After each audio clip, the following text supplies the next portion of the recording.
अरे मक्का कहाँ चली गई। तो हेलो गाइस, स्वागत आहे आपल्या नवीन ब्लॉगमध्ये। तर आज सकाळ झाली दुकानावरती, कारण की आपल्याला जायचं आहे शेतात। तर चला जाऊया शेतात।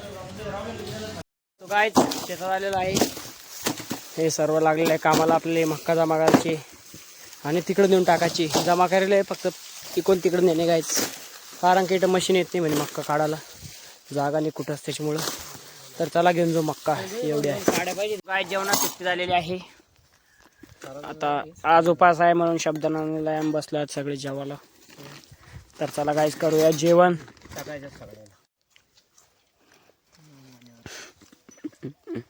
जेवणाची पंगत सुरू झालेली आहे गाईच। शब्दांना आज मस्त फराळ। अरे मक्का कहाँ चली गई। सो गाईस तर मक्का नेऊन कंप्लीट झालेली आहे, त्या तिकडे नेऊन टाकली गाईच ती तिकडं। आणि आता आम्ही चाललेलो आहे आंघोळ करायला विहिरीमध्ये। अर्धे पुढे गेलेले आहे आणि आपण आहे मांग। तर चला जाऊया आणि करूया आंघोळ। पाणी खूप खाली आहे गाईच विहिरीत, पण तरी बी आम्हाला जाणे, कारण की मक्का वायल्यानं पुरा अंग कचकच, म्हणजे ते काकाना उडतो त्यांना खूप खराब झाला। तर चला डायरेक्ट विहिरीत आंघोळ करू।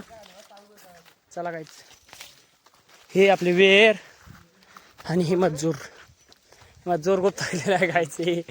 हे आणि हे मारनवडी हे उतरलं, हे विहीर पाणी खूप खाली आहे गायचं। तर चला करूया आंघोळ। तो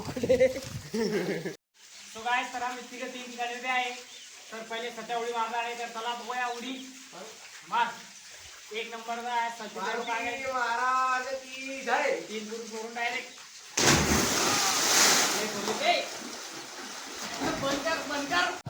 सो गाईज तर मक्का फेकणं आणि पोहणं पण झालेलं आहे।